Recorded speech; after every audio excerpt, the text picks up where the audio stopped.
হেফাজতের আমির আল্লামা শাহ আহমদ শফি বলেছেন, পহেলা বৈশাখ উদযাপনের অন্যতম অনুষঙ্গ হিসেবে মঙ্গল শোভাযাত্রার যে আয়োজন করা হয় তা ইসলামী শরীয়ত সমর্থন করে না। কোনো মুসলমান মঙ্গল শোভাযাত্রায় অংশ নিতে পারে না। শুক্রবার সন্ধ্যা ৬টায় সংবাদ মাধ্যমে পাঠানো এক বিবৃতিতে এসব কথা বলেন তিনি। বিবৃতিতে আল্লামা আহমদ শফি বলেন, ১৬শ শতকে মোগল সম্রাট আকবরের সময়ে বর্তমানের যে বাংলা বর্ষপঞ্জি তৈরি হয় তা ফসল রোপণ এবং কর আদায় সহজ করার উদ্দেশ্যেই করা হয়। হালখাতা, পিঠাপুলি বানানোর মাধ্যমে পহেলা বৈশাখ যেভাবে উদযাপন হয়ে আসছিল, তাতে নতুন নতুন যেসব আয়োজন যোগ হচ্ছে, তাতে যেমন ধর্মীয় বিধানাবলীর বিপরীতে অবস্থান নেওয়া হচ্ছে, তদ্রূপ আমাদের সংস্কৃতি হুমকিতে পড়ছে। কারণ জাতীয়তার বিচারে জাতিসত্তার পরিচয় বড়। তিনি বলেন, আর আমরা লক্ষ্য করছি এসব আয়োজনে ধীরে ধীরে যেভাবে বিজাতীয় সংস্কৃতির অনুপ্রবেশ ঘটছে, যা বাংলাদেশি মুসলমানদের জন্য কখনোই কল্যাণকর হবে না।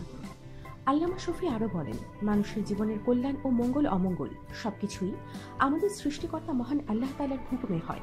পৃথিবীর সব বিশ্বাসীরা এটাই বিশ্বাস করেন, কোনো মূর্তি, ভাস্কর্য, পোস্টার, ফেস্টুন ও মুখোশে মঙ্গল অমঙ্গল থাকতে পারে না। বাঘ, কুমির, বানর, পেঁচা, কাকতাড়ুয়া, ময়ূর, দোয়েল সহ বিভিন্ন পশু পাখি মঙ্গল আনতে পারে না।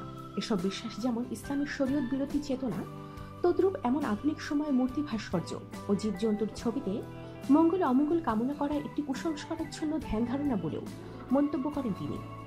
আল্লামা শফি প্রশ্ন রেখে বলেন, প্রতি বছর পহেলা বৈশাখের সকালে বাদ্যযন্ত্রের তালে নানা ধরনের বাঁশ, কাগজে তৈরি মূর্তি, পেঁচার আকৃতি, মুখোশ হাতে মঙ্গল শোভাযাত্রা বের হয়। ঢাকা বিশ্ববিদ্যালয়ের চারুকলা ইনস্টিটিউট থেকে মাত্র ২৮ বছর আগ থেকে শুরু হওয়া মঙ্গল শোভাযাত্রা কিভাবে সার্বজনীন বাঙালি উৎসব ও সংস্কৃতি হতে পারে। তরুণ তরুণীদের উদ্দেশ্যে তিনি বলেন, তোমরা যারা আবেগের বর্ষবর্তী হয়ে ভুল ধারণায় প্ররোচিত হয়ে কিংবা বয়সের কারণে মঙ্গল শোভাযাত্রা ও গানবাদ্যের অনুষ্ঠানে অংশগ্রহণ করো, তারা নিজেদের বিরত রাখো। যৌবনকাল আল্লাহ তাআলার প্রদত্ত সবচেয়ে বড় নিয়ামত। তোমাদের মূল্যবান সম্পদ তারুণ্য। যিনি দান করেছেন তার ইবাদতে ও তার সন্তুষ্টিতে, তা কাজে লাগাও। জীবন সুন্দর হবে, আত্মিক প্রশান্তি লাভ করবে।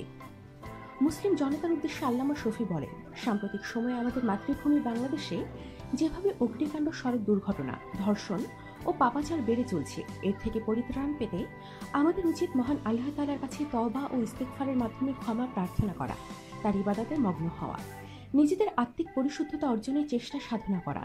কারণ নৈতিক ও আধ্যাত্মিক উন্নতি ও পরিশুদ্ধতা ছাড়া শুধু মানব রচিত আইনের মাধ্যমে আল্লাহ তাআলার গজব ও পাপাচার থেকে মুক্তি পাওয়া সম্ভব নয়। আমাদের সাথেই থাকুন আর অবশ্যই সাবস্ক্রাইব করুন।